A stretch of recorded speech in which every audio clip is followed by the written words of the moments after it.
Everyone mocked the plus-size waitress at the wedding, until the Mafia boss silenced the entire room. The glass slipped from the guest's hand before Nadia even reached the table. It did not shatter. It bounced once on the marble floor, spun twice in a lazy circle, and rolled under the tablecloth like it had somewhere better to be. Nadia watched it disappear. She adjusted the tray in her hands, kept her shoulders level, and did not stop walking. That was the job. You did not stop walking. You did not react. You kept the tray level and you kept moving, and you reminded yourself, very quietly, that rent was due in 12 days, and this shift was worth $200 before tips. The venue was called Lakeview Grand. It sat on the edge of a private lake in upstate New York, the kind of place where the flowers cost more than most people's monthly salaries, and the chandeliers were not decoration, but a statement. A statement that said, very clearly, "We are not like you." The wedding was for a man named Oliver Crane, the son of a construction developer who had turned 3 mediocre properties into a small fortune during a lucky decade in the housing market. Oliver was marrying a woman named Claire, whose family had actual old money, the kind that does not need to announce itself because rooms do the announcing for them. Nadia Osman had been working catering events for 7 years. She knew this kind of room the moment she walked into it. She had worked in hotel ballrooms, country clubs, and private estates. She could read a room in about 40 seconds. She could tell you which tables would overorder and undertip, which guests would be rude to the staff by the second round of drinks, and exactly how much invisible she needed to become to get through a 6-hour shift without incident. She had arrived at 4 in the afternoon, 2 hours before the reception began, and had been assigned her section by the head caterer, a man named Gerald Purcell.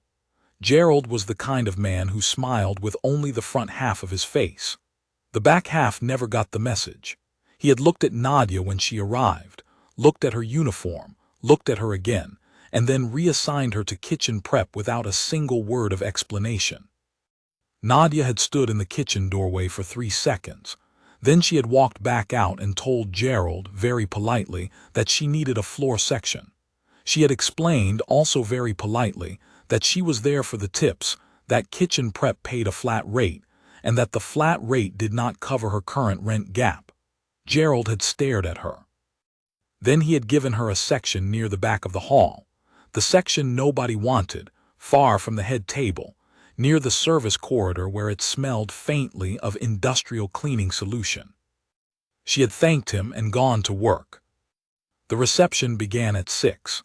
By 7, the champagne was flowing freely, and the room had loosened into that particular warmth that open bars produce in people who already feel entitled on a sober day. The hall was full of guests in expensive clothing, the kind of clothing that fit perfectly because it had been tailored, the kind of tailoring that assumed a certain shape. Nadia's uniform fit. It was not tailored for her body, but it fit, and she wore it the way she wore most things that were not designed with her in mind, with her back straight and her chin level and her expression giving nothing away. She noticed the look starting around 7:15, not the casual glances that every server gets in a room full of seated guests. These were a different kind, the kind that stayed a second too long, the kind that came with something behind them, an assessment being made, a judgment being delivered and enjoyed. A table near the center of the room held a group of bridesmaids. There were 6 of them, all in matching dusty rose dresses, all somewhere between their second and third drinks. They were not quiet women. They laughed loudly, they talked over each other, they called out to passing servers by snapping their fingers, which Nadia had always considered one of the more honest ways a person could reveal their character in a single gesture. When Nadia passed their table with a tray of appetizers, one of the bridesmaids, a narrow-faced woman with her hair pinned into a stiff updo, said something behind her hand to the woman beside her. The woman beside her looked at Nadia's back and pressed her lips together to contain a smile she was not actually trying to contain. Nadia set the appetizers down. She recited the dish. She asked if there was anything else needed. She kept her voice the same temperature it always was, and she walked away. She had heard what the narrow-faced woman said. She did not let it show. By 7:40, the bridesmaids had progressed to their fourth drink, and their sense of subtlety, which had never been generous to begin with, was gone completely. One of them, a woman with long copper-colored hair and a way of laughing that came mostly from her nose, pulled out her phone when Nadia's back was turned. She took a photograph.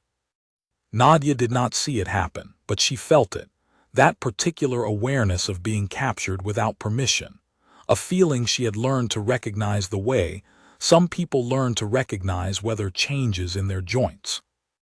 The photograph went somewhere. She did not know where. She found out later. She kept working. The room had around 240 guests. Her section held 30 of them spread across 6 tables. She moved between them steadily, checking glasses, clearing plates, bringing out the first course as it arrived from the kitchen. She was good at this job. She had always been good at this job. She was fast without appearing rushed, attentive without hovering, and she had a memory for drink orders that Gerald had once, in a moment of unguarded honesty, called remarkable. That did not stop him from giving her the back section. The groom's mother was a woman named Patricia Crane. Patricia was 61 years old and had spent a significant portion of those 61 years perfecting the art of the cutting remark delivered in a pleasant tone. She was not seated in Nadia's section, but she moved through the room the way people who are used to owning spaces tend to move, as though the room were simply an extension of themselves. She stopped Nadia near the service corridor at approximately 8 o'clock. Nadia was carrying a full tray of empty glasses back toward the kitchen. Patricia Crane looked at the tray. Then she looked at Nadia. She said, "Are you sure you should be carrying all that?" Her tone was almost kind, almost concerned. It was the kind of tone that required a person to decide, in the space of about 1 second, whether she was being offered genuine consideration or something else entirely. Nadia looked at her. She said, completely sure, "Thank you." She kept walking. Patricia Crane watched her go. Then she turned back toward the room, smoothed the front of her dress, and rejoined her table. Nadia placed the tray on the kitchen counter, stood with her back against the wall for exactly 4 seconds, and breathed. 4 seconds was what she allowed herself. Then she picked up the next tray and went back out. There is a particular kind of exhaustion that has nothing to do with physical effort. It is the exhaustion of performing steadiness, of keeping your face arranged in the correct expression when your thoughts are doing something entirely different, of moving through a room where multiple people have made it clear that they see your body as something available for commentary, and responding to all of it with nothing more than a level tray and a neutral tone. Nadia had been performing that steadiness for most of her adult life. She had learned it early.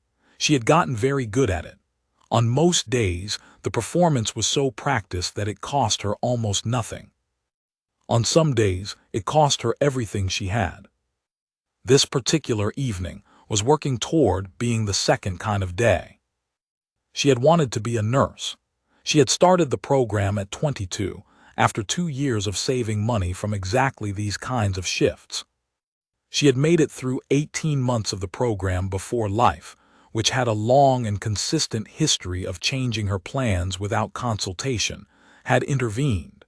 She had left the program with 1 semester left to finish. She still did not entirely like thinking about that. She had gone back to catering full-time. She had told herself it was temporary. That had been 4 years ago. Temporary had a way of becoming permanent if you did not fight it constantly. And fighting took energy. And energy required the kind of stability that was difficult to maintain when rent was due in 12 days, and this shift needed to go smoothly. She adjusted the tray. She kept moving. The hall was bright and warm and full of the sound of 240 people celebrating something they all agreed was worth celebrating. The chandeliers threw light across the tables in a way that made everything look slightly more beautiful than it actually was.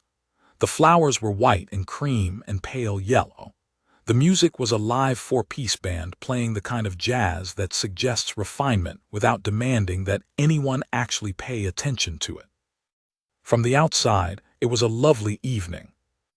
Nadia moved through it like a woman who had learned that lovely evenings were not always made for everyone in the room, and who had decided, somewhere around the age of 24, that she was going to show up anyway. She reached table 6, her most distant table, the one closest to the garden exit and furthest from the warmth of the main hall. She topped off the water glasses. She asked after the wine. She noted that the gentleman at the far end needed a new napkin and retrieved one without being asked.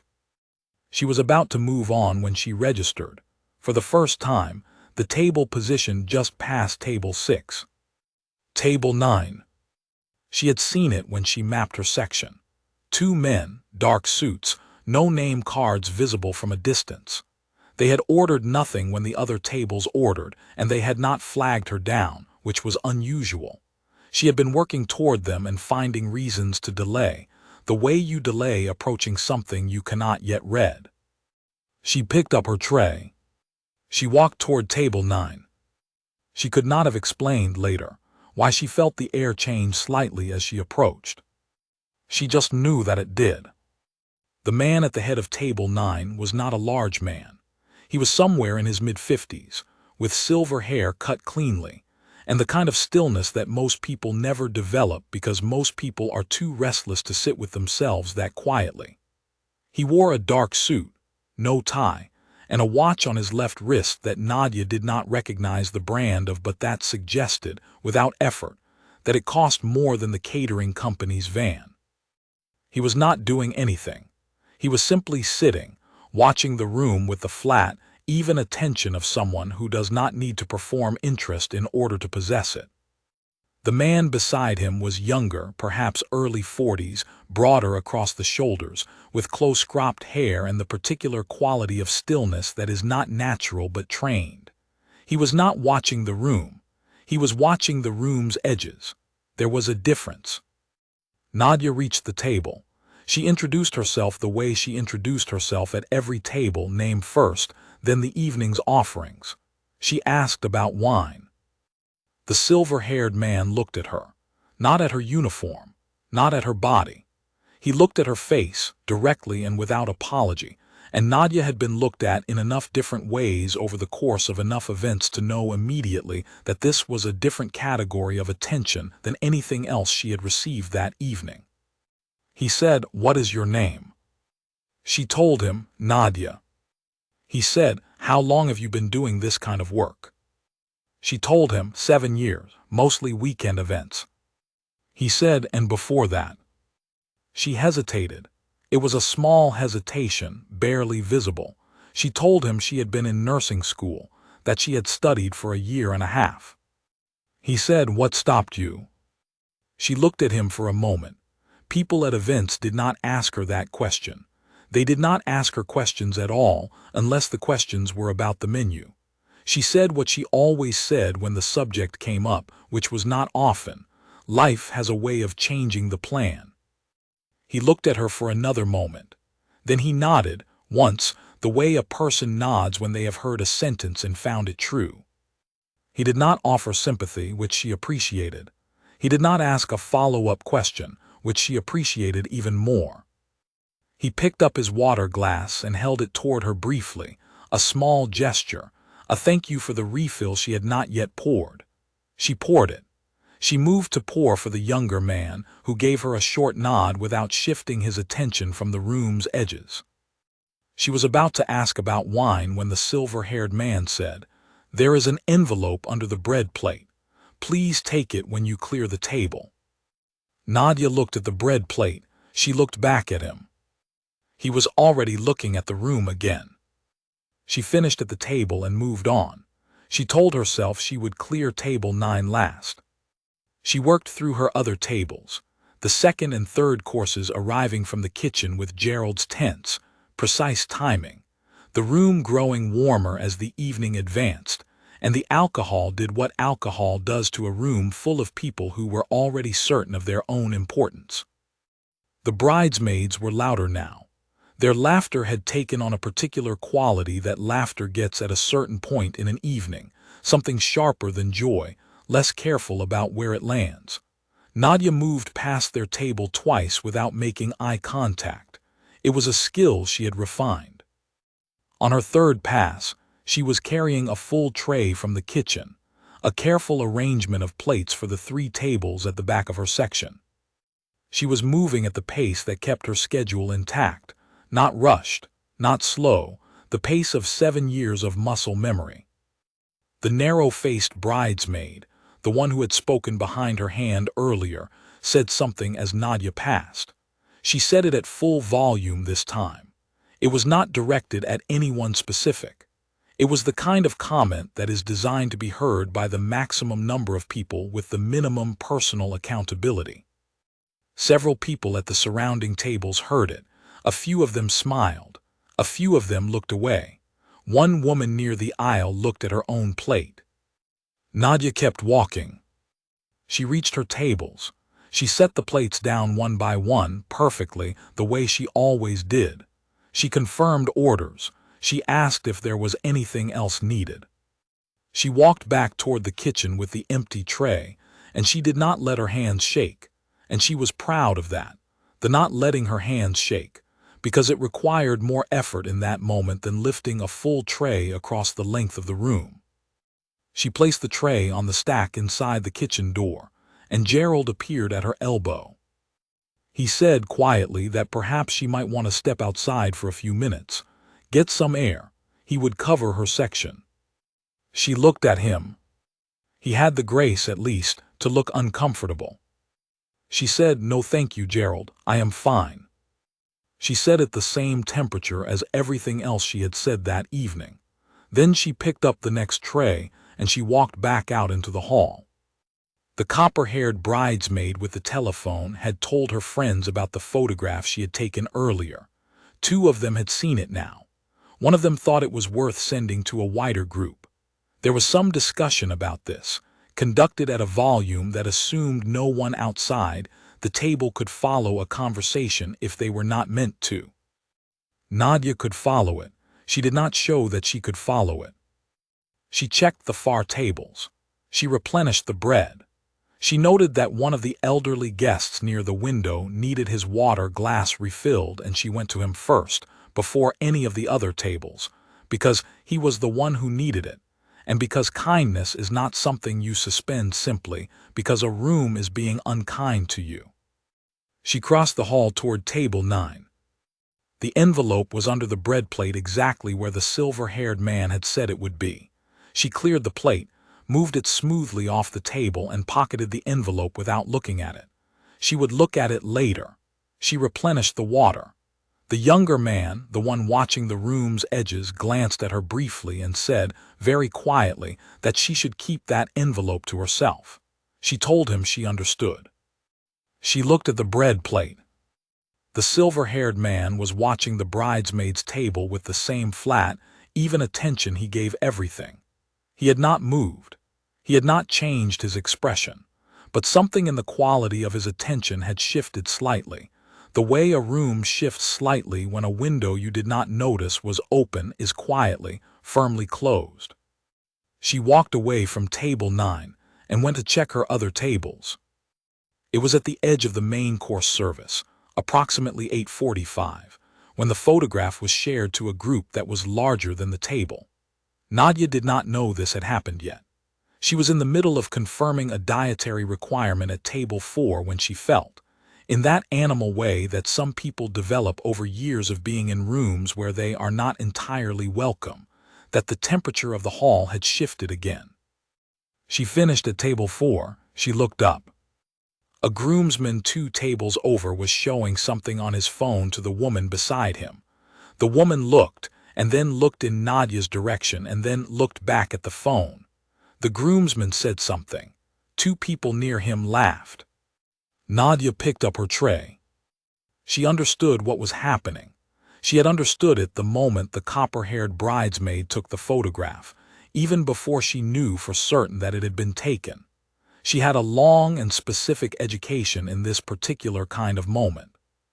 She set her tray on a stand and checked her tables once more, systematically, the way she always did, table by table from left to right, making sure every glass was filled and every plate was correct, and every guest had what they needed.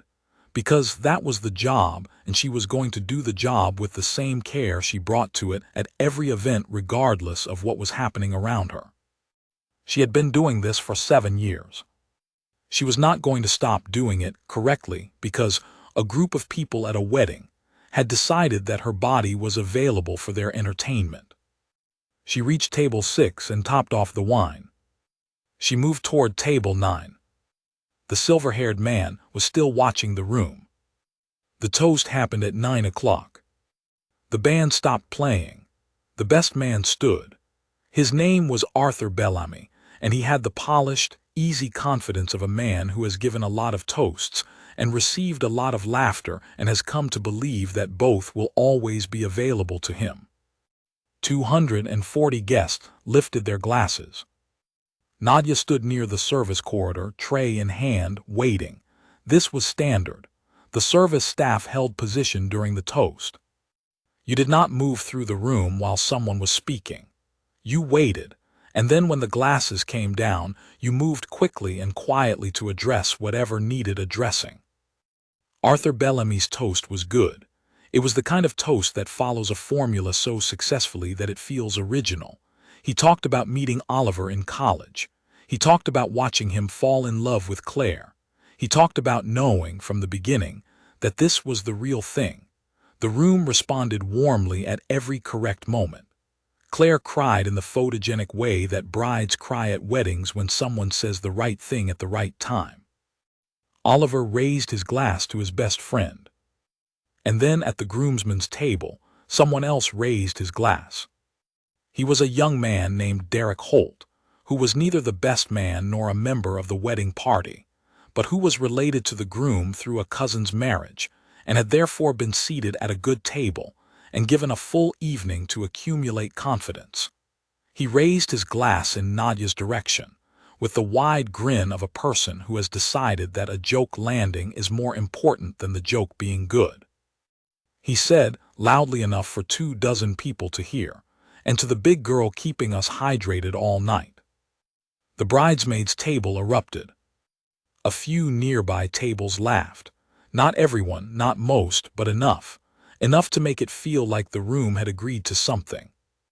The maid of honor, a quiet woman named Laura Bishop, who was seated at the end of the bridesmaids' table, looked down at her champagne glass. She did not laugh. She also did not say anything. She turned her glass in her hands and looked at the bubbles. Gerald appeared at the edge of the service corridor, looking at Nadia with an expression that she recognized. It was the expression of a man who needs a problem to disappear without him having to do anything about it. He took a small step toward her. Nadia set her tray on the stand beside her. She set it down slowly, the way you set something down when you are deciding something, not roughly, not with emotion, but with deliberate care, because she was not a person who threw things or raised her voice or made scenes. She was a person who set things down slowly and decided what to do next. She did not know in that moment what she was going to do next. She had options. She could walk out through the service corridor. She could keep working as though nothing had happened, which was what she had been doing for the last 3 hours and which she had managed with considerable success. She could find Gerald and ask him to address it, which would accomplish nothing except making Gerald uncomfortable for 45 seconds. She was still deciding when the room went quiet. Not the quiet of the toast ending, not the warm, settling quiet of 240 people returning to their conversations. A different kind. The kind of quiet that has weight. The kind that does not arrive gradually, but appears all at once, as though a switch had been thrown that no one else had their hand on. Nadia looked toward table 9. The silver-haired man was standing. He had not made a sound. He had not gestured or called out or done anything that should have, by normal logic, caused a room of 240 people to stop talking simultaneously. He had simply stood, but there was something in the way he stood, something in the completeness of the stillness he brought with him even while moving, that made standing up feel like the loudest possible thing a person could do in that room at that moment. He looked at Derek Holt. He did not raise his voice. A raised voice would have been smaller than what he did. What he did was speak at the same volume a person uses when they are explaining something simple and obvious to someone.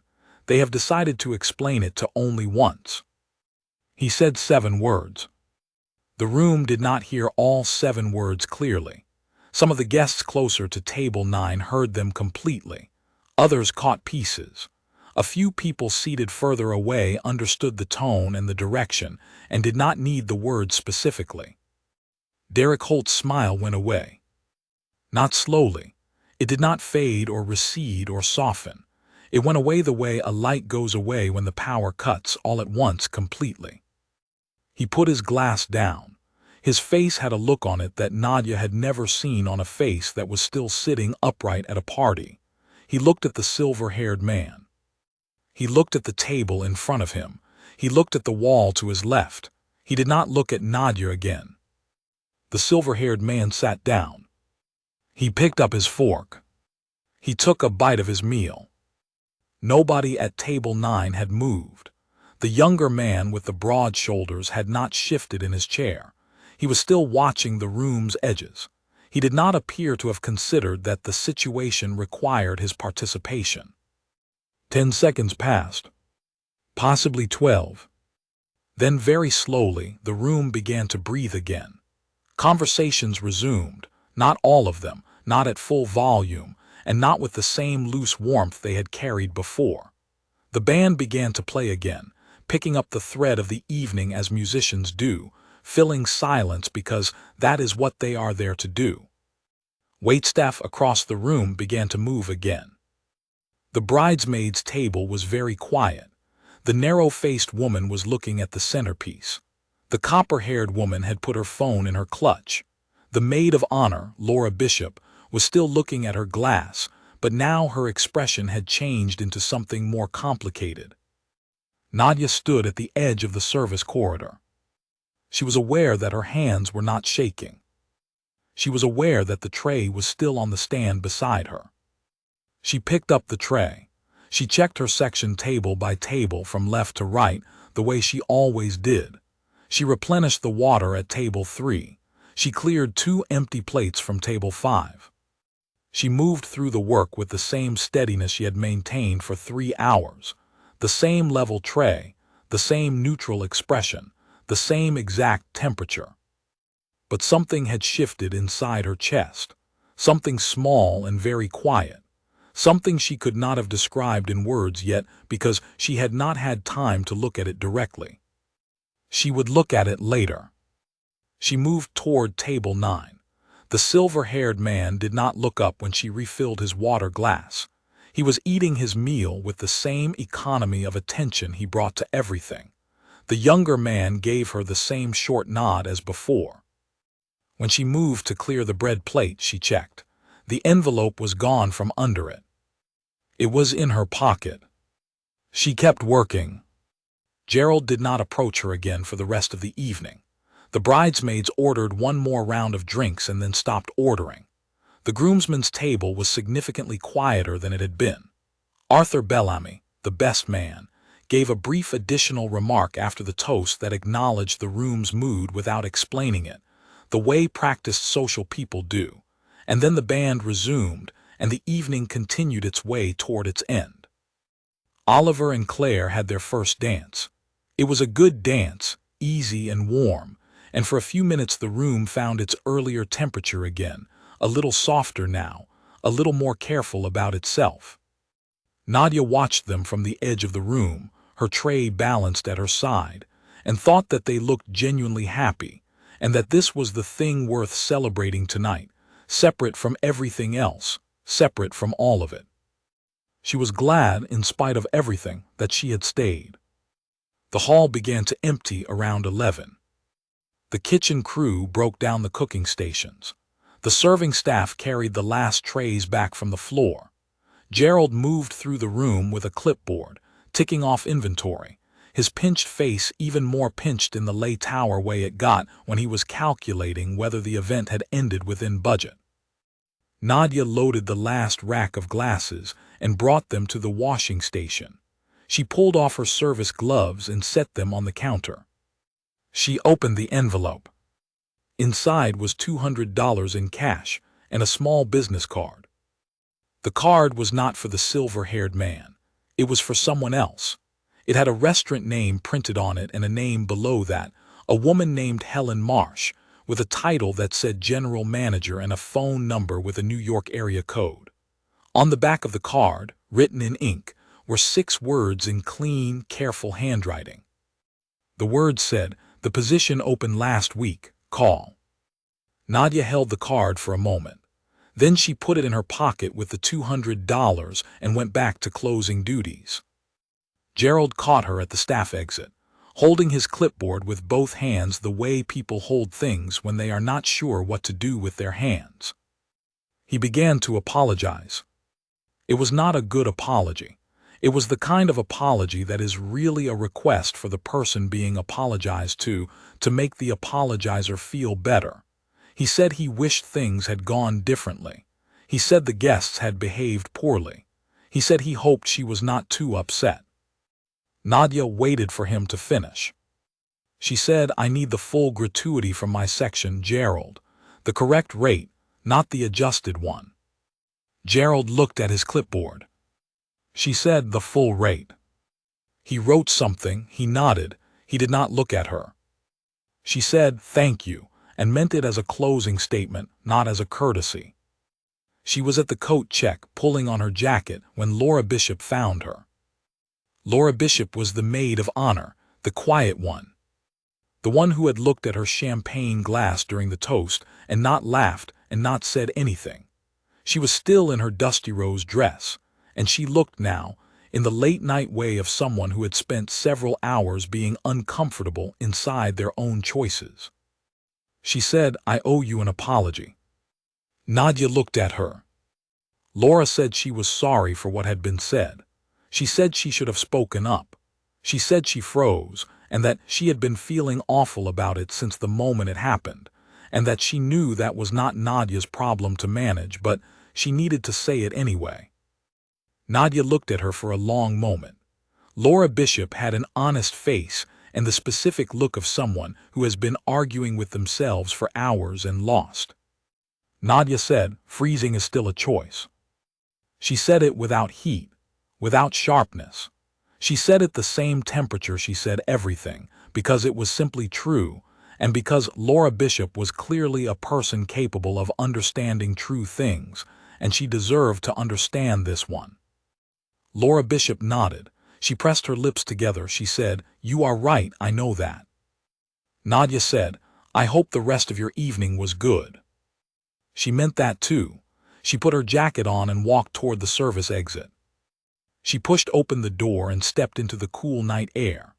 The lake was visible from the service exit, flat and black and very still, with lights from the venue reflected in long, wavering lines across the surface. She stood for a moment and breathed. The door opened behind her. She turned. The silver-haired man was standing in the service doorway. Alone. No younger man, no suits, no table. Just him in the late-night air with his hands in his pockets. He said, "You kept working." She said, "That is what I came to do." He looked at the lake for a moment. Then he said, "The card is for Helen Marsh. She manages a restaurant on the east side. I have known her for 20 years. The position that opened is a front-of-house management role. It pays a salary, not a flat rate." Nadia said, "I saw." He said, "The nursing program. You should look at it again. There are grants available that were not available 4 years ago. Helen can point you toward someone who knows how to apply for them. If you call her and mention my name, she will make time." Nadia looked at him. She said, "Why?" He held her gaze and said, because you carried yourself like a person who is worth something even while an entire room was telling you otherwise. That is not a small thing. That is actually a very rare thing. He did not explain further. He was the kind of man who said what he meant and then stopped talking. Nadia looked at the lake. She said, "What is your name?" He said, "Enzo." She said, "Thank you, Enzo." He nodded. He went back inside. Nadia stood at the service exit for another minute, with the lake in front of her and her jacket on, and $200 in one pocket and a business card in the other. The air was cold and clean and smelled faintly of the water. The music from inside had ended. The hall was being packed away. She thought about the nursing program. She had not let herself think about it in a long time, because thinking about it cost something she had not been sure she could afford to spend. She thought about it now. She pulled her jacket tighter and walked toward the parking area and the drive home and the 12 days until rent was due.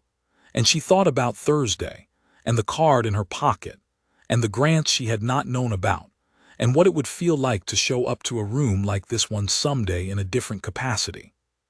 She thought it would feel like something worth working toward. She got in her car.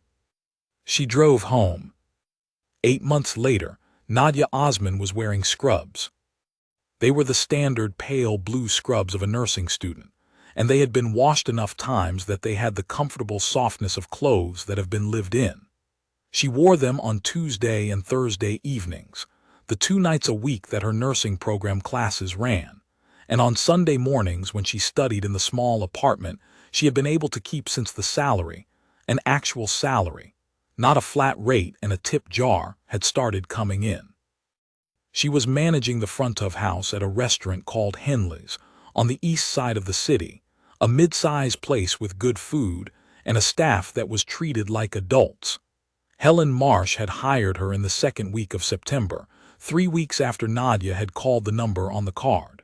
The interview had lasted 40 minutes. Helen had asked sharp questions and listened to the full answer every time, which was not something Nadia had experienced in every job interview she had ever sat through. She had been offered the position at the end of the interview. She had accepted it before she reached the parking garage. The restaurant ran well. Nadia had a talent for the kind of management that is mostly invisible when it is working, the kind where things happen in the right order and the staff feels organized, and the guests never see the system running beneath their evening. She also had 7 years of working the floor herself, which meant she could cover any position in a crisis, and the staff knew it, and the staff respected it, and that respect made the work easier for everyone. She also knew every way a guest could be difficult, because she had been on the receiving end of most of them. She handled difficult guests with a calm efficiency that her staff had, among themselves, named the Nadia method, which was not something she knew about but which was accurate. She had applied for the grant in October, with help from a woman Helen connected her to, a grant advisor who worked with adult learners returning to healthcare programs. The application had taken 3 weeks and a significant number of evenings at the kitchen table with documents spread around her and a pot of tea she kept refilling. She had submitted it on a Thursday. She had received confirmation in December. The nursing program had readmitted her in January for the evening cohort, which met twice a week and was designed for working adults. She was finishing the semester she had left unfinished 4 years ago. Her instructors were thorough and demanding, and she liked them for exactly those reasons. She had passed her midterms with marks that were better than she had expected, though in her honest moments she admitted to herself that they were not better than she was capable of. She was working toward capable. Some things had happened after the wedding that she did not know about, and would not know about, because nobody who knew told her. Derek Holt, the man who had raised his glass during the toast, had lost his position at his marketing firm 6 weeks after the wedding. His employer had not cited the wedding in the separation. The official reason involved performance metrics and a restructuring of the department. His colleagues noted that the restructuring was specific enough to affect exactly one person, which was Derek, but nobody said that in writing. Gerald Purcell had retired from catering in November. He had been planning an early retirement for some time, according to his wife, and the timing was simply right. She said this to several people. Most of them nodded. The photograph that the copper-haired bridesmaid had taken and shared had been reported to the platform before it reached more than a small number of accounts. It was removed. The copper-haired bridesmaid had received a phone call a few days later from a number she did not recognize, in which a pleasant, businesslike voice had suggested she be more careful with her telephone in social settings. She had not posted a photograph of anyone at a catering event since. Nadia did not know about any of this. She had not looked for information about anyone from the wedding because she had made a decision, somewhere on the drive home from Lakeview Grand, that the wedding was a thing that had happened and that she was going to let happen and then leave behind her, like she had left behind many things that had happened. She was good at leaving things behind her. She had learned it the same way she had learned to keep the tray level, by necessity over time until it became habit. On a Sunday evening in late April, she sat in the back booth of Henley's on her 9:15 break with a cup of tea and her anatomy notes. The restaurant was running smoothly. Her assistant manager was handling the floor. The kitchen was on pace. She could sit for 20 minutes and study. She spread her notes on the table. She had an exam on Thursday covering the cardiovascular system, which she had always found genuinely interesting in a way that clinical learning is sometimes interesting, where the more specific the information becomes, the more astonishing the underlying system reveals itself to be. The heart is a muscle. Most people know that. What most people do not think about is that the heart never stops to rest. It works continuously, every hour, every year, with the simple and complete commitment of something that has decided its job is worth doing without interruption. She found that worth thinking about. She had thought about Enzo a few times in the months since the wedding. Not often, but a few times. She had not looked him up. She did not think he would want to be looked up, and she had a sense that people who did not want to be looked up usually had their reasons. She had thought about what he said, about carrying yourself like a person who is worth something, about that being rare. She had turned it over a few times in quiet moments. She was not sure she agreed that it was rare, exactly. She had met a lot of people over 7 years of catering events, a lot of people in a lot of rooms that were not built for them, and most of them had carried themselves the same way she had, with their backs straight and their trays level and their faces giving nothing away. She did not think that was rare. She thought it was something a great many people did every day in rooms where nobody left a business card. But she thought it mattered that he had seen it, that he had looked at her face instead of her uniform and asked her questions and listened to the answers, that he had looked at a room full of people deciding who was worth something and made a different decision. Mattering and being rare were not the same thing, but mattering was enough. She picked up her pen. She turned to the page on the cardiac cycle. Outside, the East Side Street had its usual Sunday evening traffic, slower than a weekday, unhurried. The restaurant windows let in the streetlight in long, pale rectangles across the floor. One of the servers, a young man named Patrick who had started 3 weeks ago and was still learning the layout, was doing a very good job pretending he had not noticed her sitting in the back booth, which meant he was handling the floor correctly and wanted her to see that he was handling it correctly without appearing to want her to see it. She found this endearing. She would tell him tomorrow that he had done well tonight. She had learned, over the years, and from a small number of people who had said it to her when she needed it, that being told you have done well costs nothing and is worth a great deal. She thought about Thursday. She thought about the exam. She thought about the cardiac cycle and the clean mechanical logic of the heart that does not stop, the muscle that simply goes on doing the work it is built to do without needing a reason or an audience or anyone to tell it that the work is worth doing. She thought she understood something about that. She pulled her tea closer, She bent her head over her notes. She had an exam on Thursday. She was going to pass it,